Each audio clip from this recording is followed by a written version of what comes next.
Good afternoon and a pleasant welcome to News Hour live on the SLBC. I am David Patrick Kamara. Coming up in this edition of News Hour, Environment Protection Agency and Office of National Security embark on community education in disaster-prone areas. SLPP Technical Committee presents an examination of the 2015 Population and Housing Census provisional results to the Diplomatic Corps. And Chancellor of the Embassy of the People's Republic of China to Sierra Leone receives another batch of Chinese medical doctors to Sierra Leone. All those stories, including business and sports, are lined up in this edition of News Hour.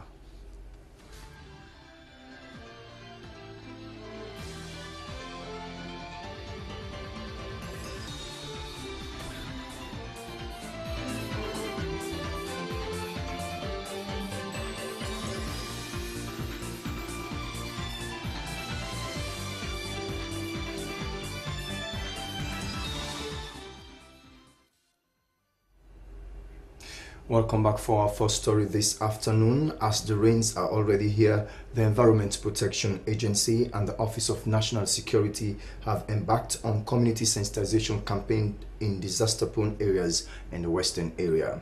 This move, according to the two institutions, is to give prior warning to people residing in disaster-prone areas about the consequences of their staying there. It could be recalled that flooding in September 16 last year wreaked havoc on lives and property. Shaku Sumaila has more.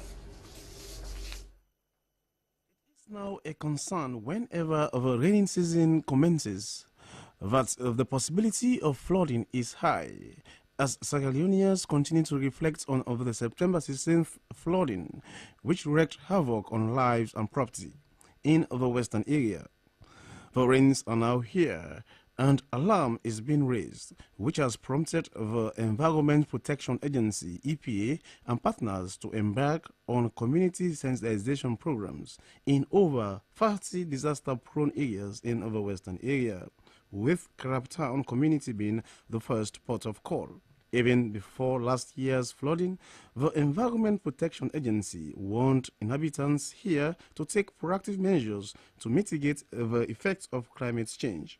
Much efforts were not made, and the rains came, and disaster occurred. The Environment Protection Agency is working with other institutions like Office of National Security to raise awareness on the need for them to protect their environment. A representative from Office of National Security, John Rogers, said the people should be conscious of the fact that this time around there is no way government can relocate people to the Siaka Stadium because sporting activities are ongoing, as it only happened then because of the Ebola outbreak, which put on hold all activities at the Siaka Stadium. The reason why they should take seriously whatever warning they receive from EPA and ONS. He encouraged them to be listening to radio as updates on weather conditions will be communicated to them so that they will know what to do in the event of erratic weather. Stop cutting trees, don't deposit plastic in the drainages, and always clean your environment, Mr. Rogers said. The director of EPA, Mamadou Ba, encouraged the people to plant trees and advised them not to block waterways. Jatu Jalo is executive chairperson of EPA. Well, the rationale obviously is to educate our people about disasters and to prevent any loss of lives and property during the coming rainy season. Well, our message is that we have to be responsible for our environment. Our activities are the cause of the climate change issues. Our activities in most cases is causing the flooding that leads to the destruction of properties. So we're here again this year to educate our people, to be able to respond to some of their questions and to see where and how government can come in to address some of their challenges. Community people call on EPA and ONS to come to their aid by constructing a drainage in the Krabtown community and to always advise those in the hilltop to stop depositing rubbish into the drainages.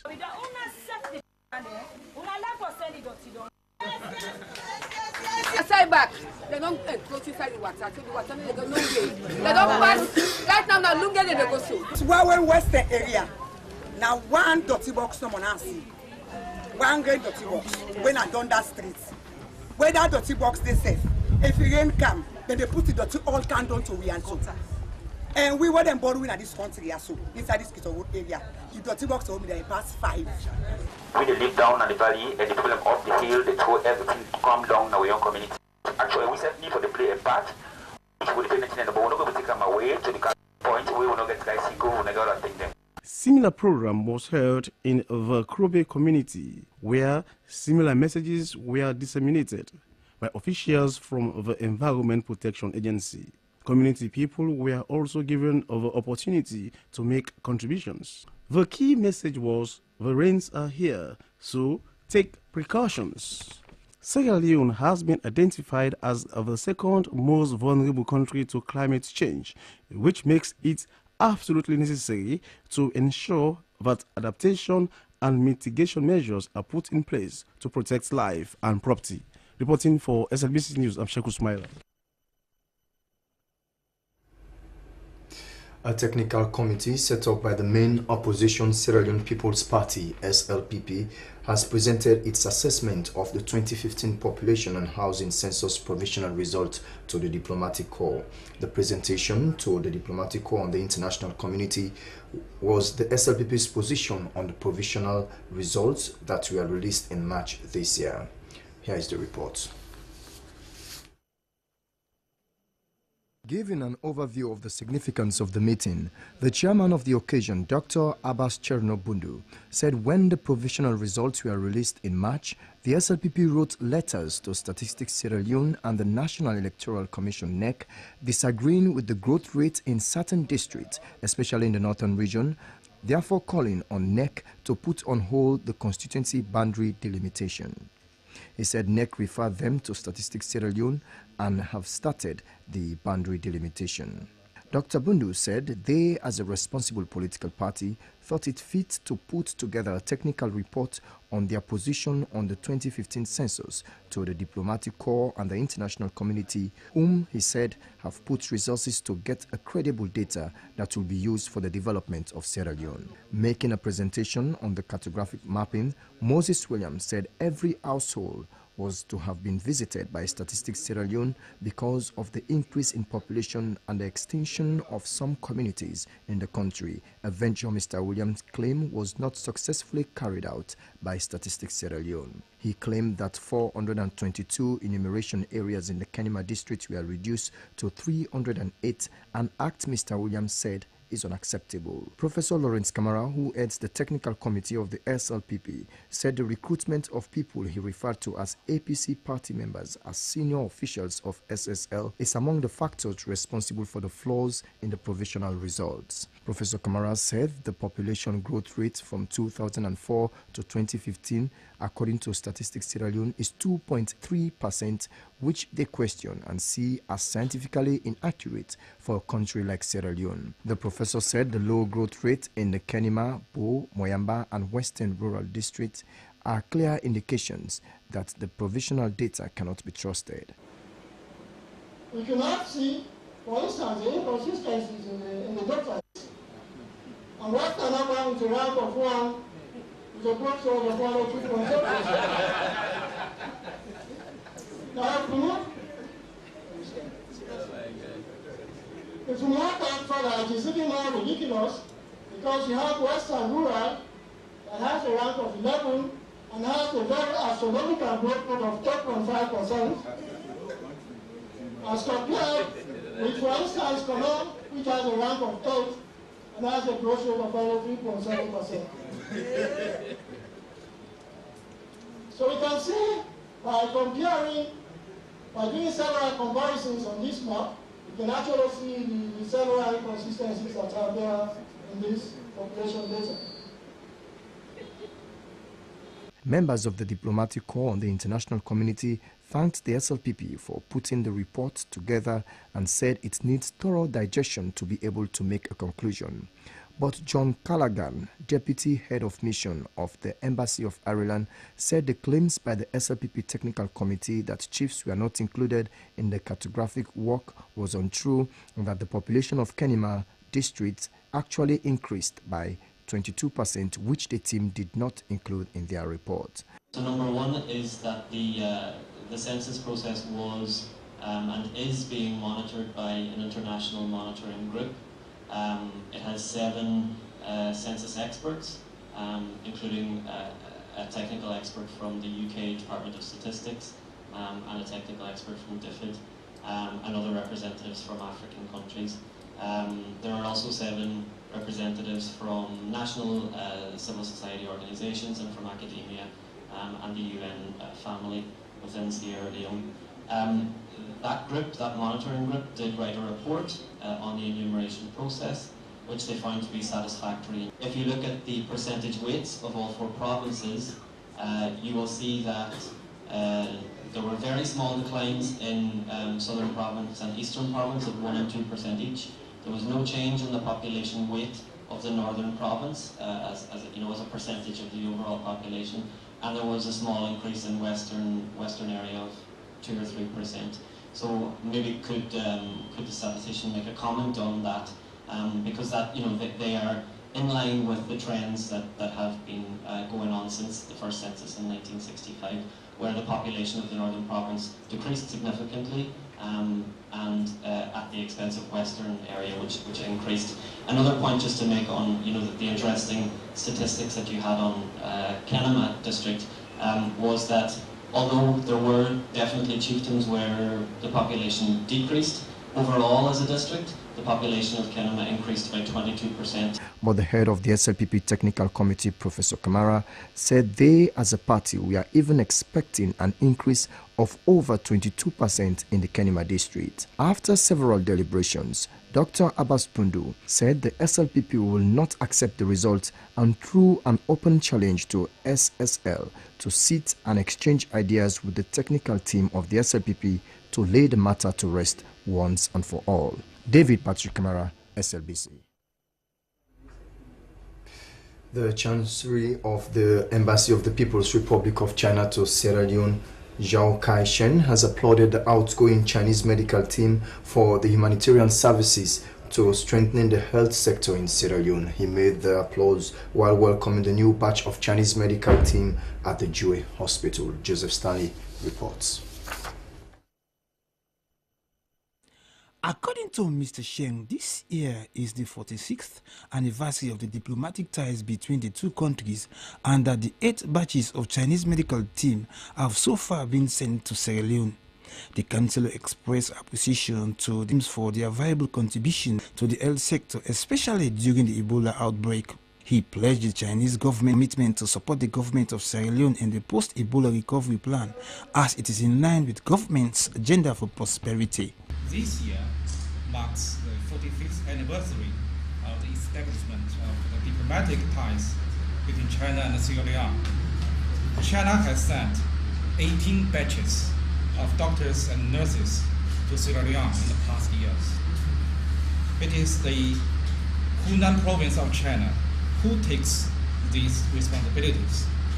The Chinese medical teams have brought not only the friendship, but also the professionalism to serve the saloons, and have made great contributions to the health sector of Sierra Leone. During the Ebola outbreak, the Chinese doctors and nurses stood fast and held their post firmly, regardless of the deadly virus. They stood as a resilient force in fighting against Ebola. And what they have done truly reflected the brotherhood of China and Sierra Leone, no matter how bad the situation is. The Deputy Director of the Health Family Planning Commission of the Yunnan Province of China, Mr. Zhang, said the Chinese medical teams have played significant roles to develop the health sector in the country, and assured the gathering that the new Chinese medical team will live up to their expectations. The medical superintendent of the Sierra Leone China Friendship Hospital, Dr. Alex Kanu, recalled the opening of the hospital in 2012, but due to the high use of fees, people refused to patronize the facilities at the hospital. He added that after the Ebola crisis, they commenced operation at minimal cost, and the situation has changed as facilities at the hospital are now fully utilized. The medical services were okay, but one area that the people have been complaining is the users' fees that they considered very exorbitant. But when the Ebola struck, the Shandong people went back to China, and then the hospital returned back to the Sierra Leonean people. So we welcome it, and then it's like a part of a return of this hospital to this hospital is part of the Ebola outbreak. Now I'll talk about the outgoing Chinese medical team. They were working under incredibly difficult conditions. Just after the Ebola, so many things were not in place in the hospital. But in spite of all of these things, they were able to overcome the difficulties, and we had to treat people. First, we started with outpatient services, and then later we moved to admission services. Dr. Kanu lauded the efforts of the outgoing medical team for their humanitarian services and welcomed the new batch, especially the additional doctors, and expressed hope that they will do their best to serve humanity. The donation of medical consumables to the hospital formed part of the ceremony. SLBC News, Joseph Stanley reporting. Bishop Emeritus of the Methodist Church Sierra Leone, the Right Reverend Arnold Temple, has called on the Ministry of Education to take the contribution of churches seriously in improving the education sector. Bishop Temple made the statement during the certification ceremony of the Children's Ministry of the Methodist Church Sierra Leone held at the John Ezidio Hall in Freetown. Hannah Tukonte has more. Bishop Arnold Temple describes the day as very special for the children and the Methodist Church. According to the Bishop Emeritus, the Sunday School ministry aimed at shaping the lives of the children to become good citizens with the right attitudes. He also touched on the spate of indiscipline wrecking the country, especially the metropolis of Freetown. Bishop Arnold Temple therefore calls on the Attitudinal and Behavioral Change Secretariat to seize the preaching and help put policies in place of the right attitudes of citizens. The bishop also calls on the Ministry of Education to take the engagement of the churches in education seriously and try to hand over the schools so that they can rekindle the good old days of the formation of children for adulthood. I want to call on the Ministry of Education to take the church's participation in education seriously, to the point at which presently the churches do not have control of the schools. I pray that as we move towards our engagement in constitutional reforms, we will take that into consideration. Chairperson of the Committee of the Methodist Church Sierra Leone Children's Ministry, Reverend Dr. Olivia Wesley, informed the gathering that the event was unique and memorable for the growth of the church. She said that it helps to nurture the spiritual and emotional well-being of the children. 173 wrote the exams, but only 143 passed and received assorted Bible gifts.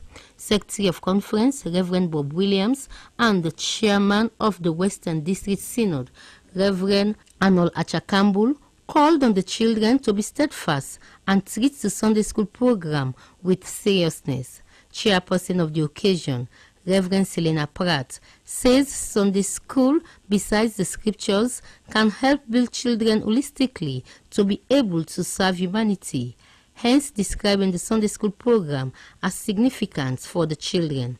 While Sister Rosamund Williams recognized the commitment and hard work of the children, urging them to be punctual and regular to learn more.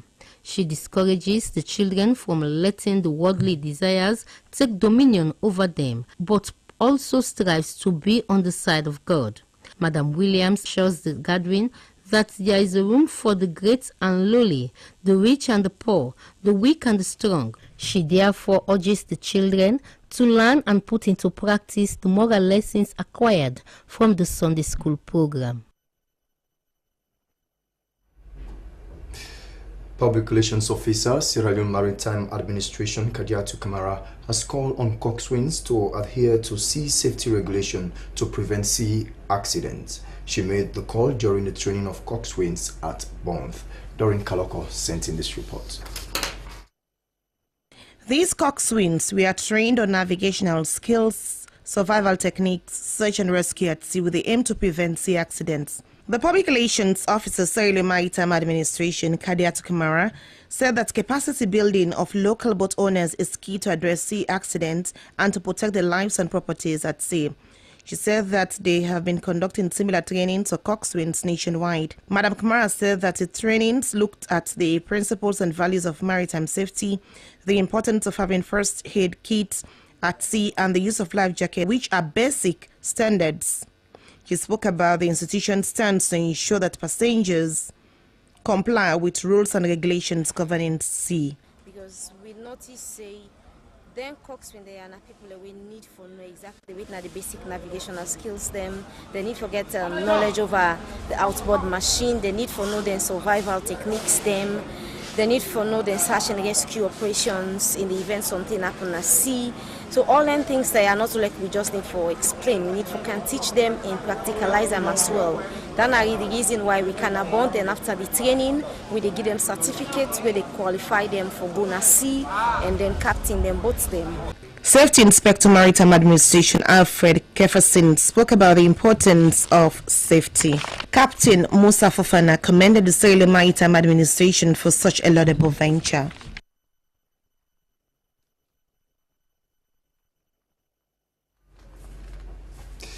Unapproved teachers at the Kenema district have down-tooled. According to them,